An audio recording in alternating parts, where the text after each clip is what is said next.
Catalunya triomfant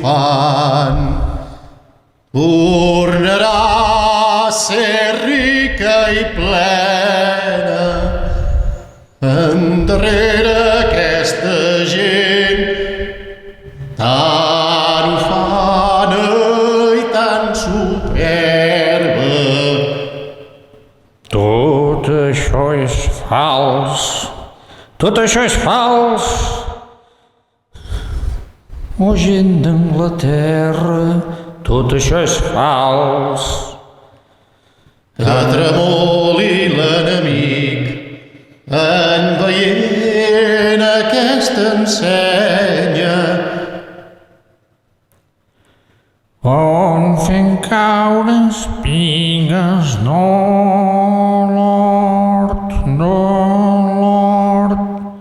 quan convé roguem cadenes. Tot això és fals, tot això és fals, oh gent d'Anglaterra, tot això és fals.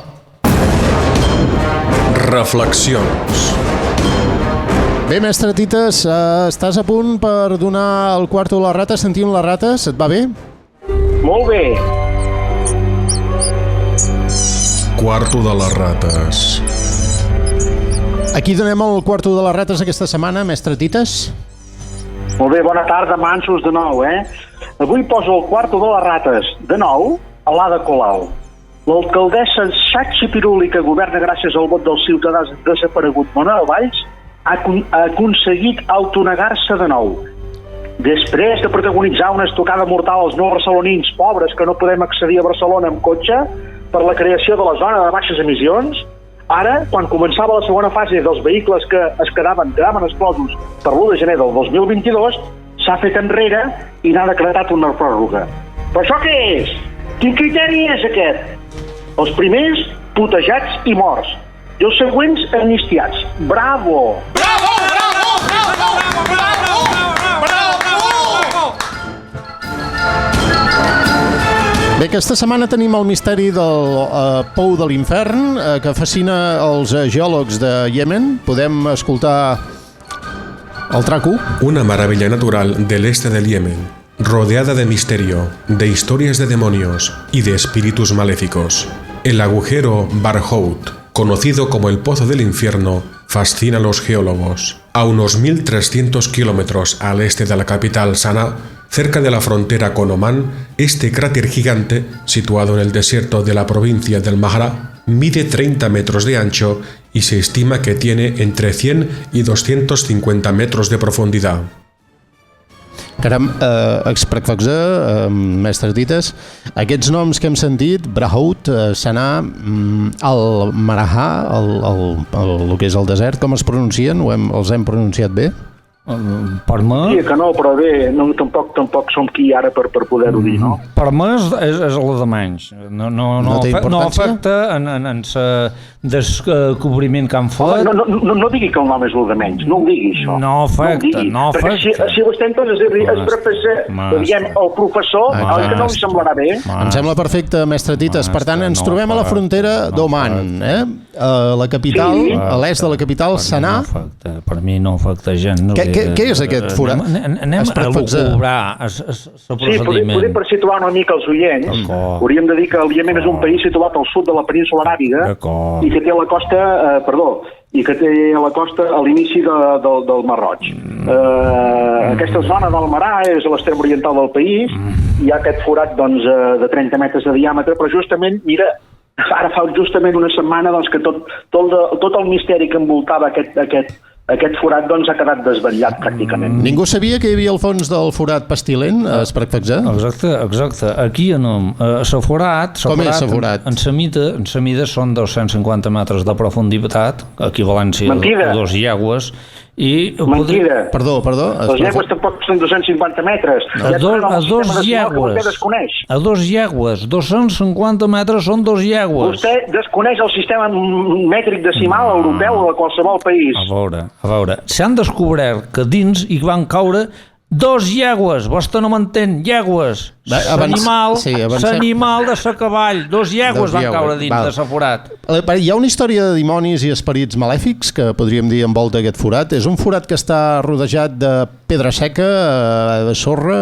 Hi ha animals dins de sa forat. S'hi han trobat cocs, s'hi han trobat... Cocs? Què són cocs? Cocs, bús, serps... No, cocs. Què són cocs? Cocs morts. Cocs morts. Cocs morts, àligues bous... Però digui cucs. S'hi han trobat cocs. Coloms. Mestre Tites, és cert tot això? Rates, tot mort.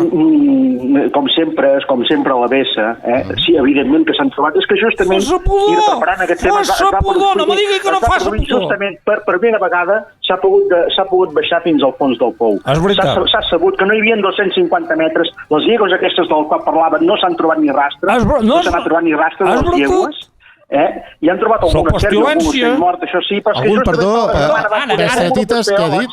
Van poder baixar fins a baix del fons del pou. Ara. Mestre Tites, pot repetir? Què hi van trobar? Doncs que ni rastre de les llegües. Què hi van trobar mort? No hi van trobar alguna serpota i algun ocell mort. És perfecte. Vostè diu serpota i ocell mort. Jo dic llegües.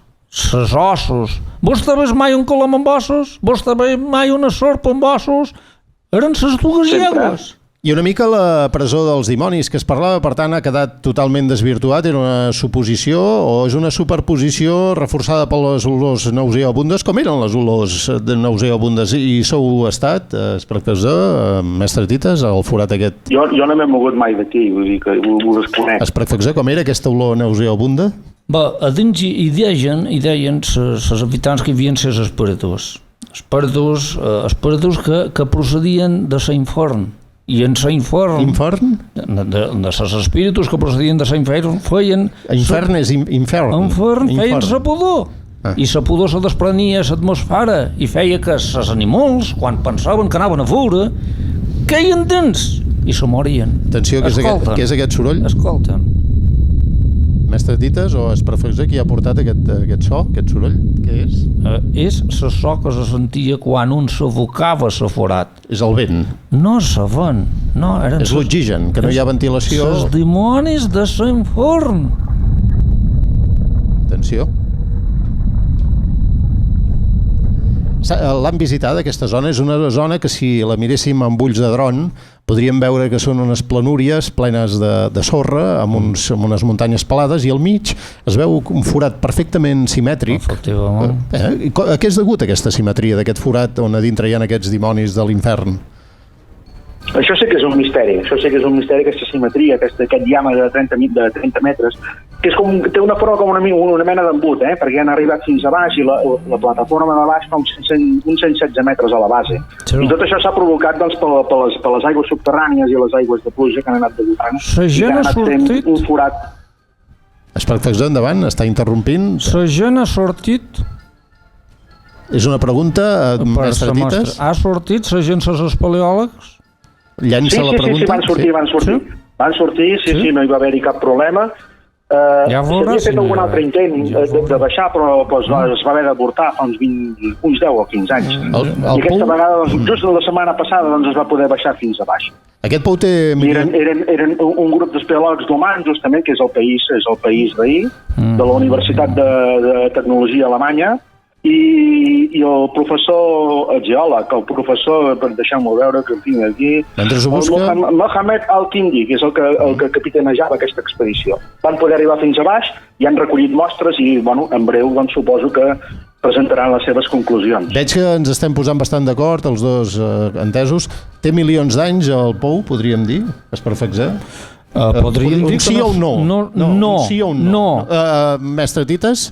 Té milions d'anys? Ja li dic jo que sí, perquè s'han trobat gotes i petites cascades que hi ha a dintre del... No fotem, com vol que hagin trobat gotes? Com vols que hagin trobat gotes? A vostè li han de fer la gota malaia. És impossible que hagin trobat gotes. Com vol trobar gotes si en la forat no han arribat en l'interior de la font? Poder segurament trobarà